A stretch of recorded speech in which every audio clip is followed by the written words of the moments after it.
Hati nurani dan naluri keibuan Ayu Ting Ting terus dipertanyakan publik. Pasalnya, sakit hati Ayu terhadap mantan suaminya Henry Baskoro Hendarso alias Enji telah membutakan mata hati Ayu, sehingga hak putrinya untuk bertemu dan merasakan kasih sayang seorang ayah sama sekali tidak Ayu pedulikan. Faktanya, sejak Bilkis Humaira Razak putrinya lahir ke dunia, tak sekalipun Ayu mempertemukan Bilkis dengan Enji. Padahal hak Bilkis dan Enji untuk bertemu dan menjalin ikatan keluarga yang erat dilindungi oleh undang-undang. Lantas mengapa Ayu bersikeras ingin menghapus jejak Enji dari sejarah hidup putrinya? Gak ada urusan, dulu dia gak ngakuin anak, sekarang kok ngakuin.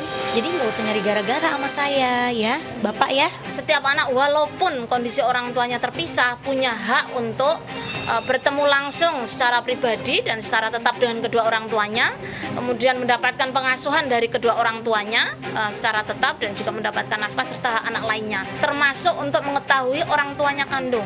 Anak angkat aja itu harus boleh punya hak untuk bahkan harus diberitahu siapa bapak sesungguhnya dan siapa ibu sesungguhnya, apalagi anak kandung begitu ya. Bapak mendingan udah punya keluarga Bapak pribadi, Bapak urusin saja keluarga Bapak, biar saya mengurus anak saya. Dulu anak saya nggak diakuin, pakai mau dites DNA, jadi Bapak sekarang usaha ya. Ya, kepada awak media, Ayu dan keluarganya sering mengungkit sikap kasar Enji di masa lalu yang kabarnya sempat meragukan Bilkis sebagai anak kandungnya. Hanya saja hingga kini Enji tak pernah membenarkan bahwa dirinya pernah menantang Ayu untuk melakukan tes DNA terhadap Bilkis. Bahkan sejak Bilkis lahir, Enji mengaku ingin menunjukkan tanggung jawabnya sebagai ayah, namun selalu ditentang oleh Ayu dan keluarganya. Bapak siapa sih yang nggak mau ketemu anaknya? Iya kan, kita mesti tahu dulu. Pasti mau lah. Sejak Bilkis lahir juga, dan sebelum juga, kan Mas Enji suka ke rumahnya Pak Ayu. Waktu melahirkan juga di rumah sakit kan Enji ke sana, tapi kan aksesnya kan ditutup semua tuh. Nah, Enji tuh kangen ketemu dengan anaknya udah pasti. Kalau emang perlu datang sama ayah, mau ketemu, ayo sendiri. Gak ada perwakilan tanpa siapapun. Sendiri sebagai laki-laki. Tentang tantangan Abdul Razak agar Enji tidak melibatkan KPAI jika ingin bertemu dengan Bilkis seolah dianggap angin lalu oleh pihak Enji. Faktanya, dalam berbagai kesempatan termasuk saat berada di sebuah mal tahun lalu, Enji tak diperkenankan mendekati Bilkis. KPAI punya kewenangan untuk memanggil para pihak, apalagi kasus ini mendapatkan perhatian publik begitu ya. Tetapi intinya tetap memperhatikan kepentingan terbaik bagi anak. Nah, suruh ngadep bukan ayah yang dipanggil. Ngapain? Suruh dia yang datang, ngapain kita? Kita mah nggak punya masalah apa-apa. Dia suruh datang ke rumah ayah. Ya, jika tak ada titik temu, minggu depan pihak KPAI akan memanggil Ayu dan Enji. Hanya saja sejak perseteruannya dengan Enji menjadi konsumsi publik dan akhirnya ditangani oleh KPAI, pihak Ayu mendadak irit kata. Sindiran tajam yang biasa mereka lontarkan terhadap Enji tak lagi terdengar. Ya, pagi dan malam kemarin saat hendak ditemui tim obsesi, orang tua dan adik Ayu memilih bungkam.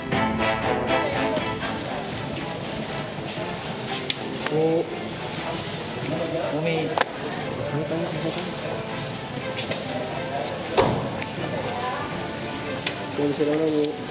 Mi, sebentar Mi.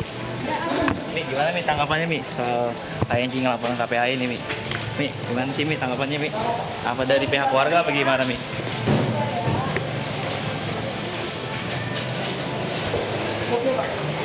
Sipa, sudah ada komentar sedikit dong Sipa? Tahu belum Sipa?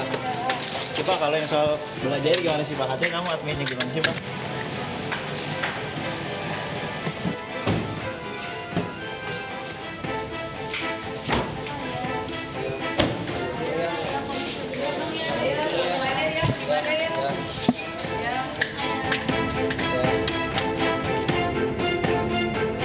Bisa jadi pihak Ayu sengaja diam untuk bersiap menghadapi babak baru perseteruan Ayu versus Enji yang kini sudah melibatkan KPAI. Akan tetapi ibarat pepatah, menang jadi arang, kalah jadi abu. Yang menjadi korban dari perseteruan mereka adalah Bilkis, bocah tidak berdosa yang tidak tahu apa-apa tentang sejarah kelam keluarga. Lalu benarkah KPAI membenarkan sikap Ayu yang tidak mencantumkan nama Enji sebagai ayah kandung Bilkis di akte kelahirannya? Ada aturan dari Kementerian Dalam Negeri tadi bahwa jika tidak diakui oleh sang ayah, otomatis bisa menjadi anak ibu. Nah itu nanti seperti apa? Kita akan klarifikasi kepada yang mengeluarkan surat tersebut. Seandainya itu benar ya, itu merupakan anak yang dihasilkan dari hubungan perzinaan, maka secara agama anak itu dinasabkan kepada ibunya, tidak kepada bapak yang secara biologis menyebabkan kelahirannya, termasuk juga hak perwaliannya.